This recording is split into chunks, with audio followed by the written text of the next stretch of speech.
Lopo adalah bangunan tradisional yang berfungsi sebagai lumbung penyimpanan bahan makanan dan tempat penyimpanan beberapa benda pusaka. Dalam bahasa Dawan, lopo atau ume lopo berarti rumah tempat musyawarah atau tempat pertemuan umum. Lopo sering disebut bangunan laki-laki yang umumnya digunakan untuk menerima tamu berupa pendopo yang terbuka, tidak berdinding, dan berada depan ume bubu.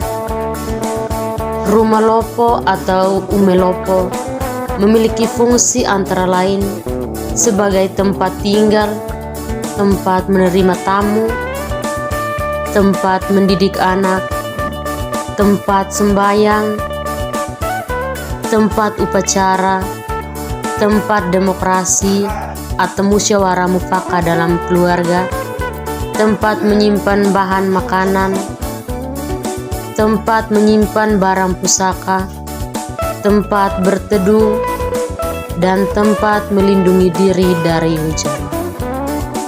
Bangunan ini berbentuk bulat dengan bagian dasar terdiri dari beberapa batu yang tersusun bertumpuk membentuk tabung.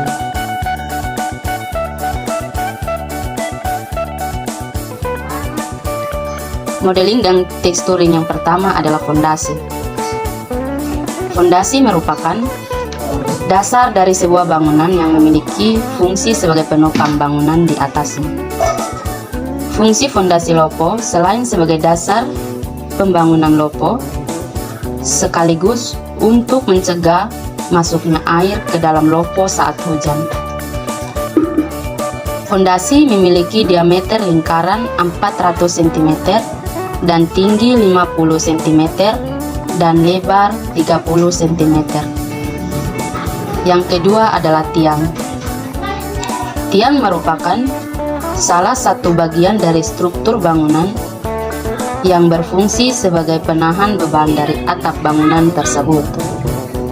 Tiang pada lopo berfungsi untuk mengimbangkan beban bangunan dan meratakan beban dari bagian atas hingga turun ke bagian fondasi dari bangunan. Ukuran dari tiang lopo panjang 300 cm dan berdiameter 30 cm. Yang ketiga, ring balok. Ring balok adalah bagian dari struktur bangunan seperti balok yang menghubungkan antara tiang yang satu dengan yang lain. Ring balok memiliki ukuran panjang 4 meter yang disesuaikan dengan lebar lopo dan tebal balok 30 cm. Baik, yang keempat, kerangka plafon. Rangka plafon adalah batang-batang tempat bidang plafon digantungkan.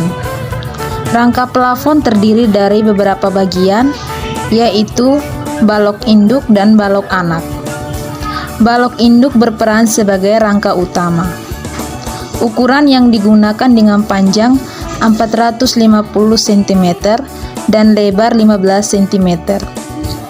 Yang kelima, plafon.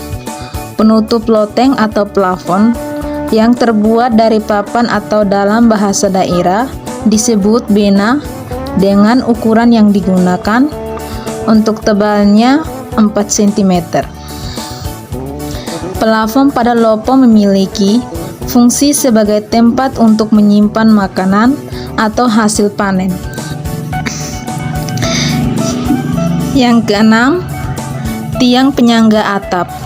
Tiang penyangga atap yang terbuat dari kayu bulat atau dalam bahasa daerah disebut dengan niena, berfungsi untuk menopang atau menahan beban dari atap.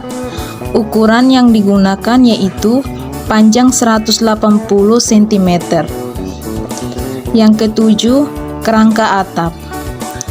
Kerangka atap yang terbuat dari kayu bulat atau dalam bahasa daerah disebut suaf, yang berfungsi untuk menghubungkan usuk yang satu dengan usuk yang lain.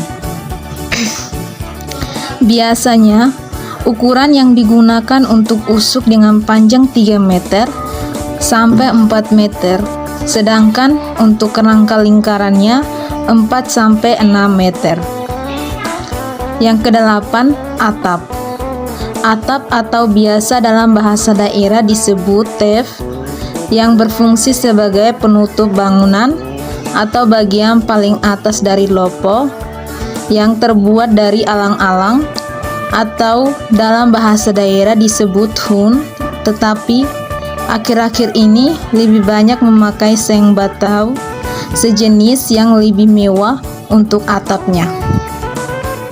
Sekian presentasi proyek kelompok kami, kurang lebihnya kami mohon maaf. Semoga apa yang kami sampaikan dapat bermanfaat bagi kita semua. Terima kasih.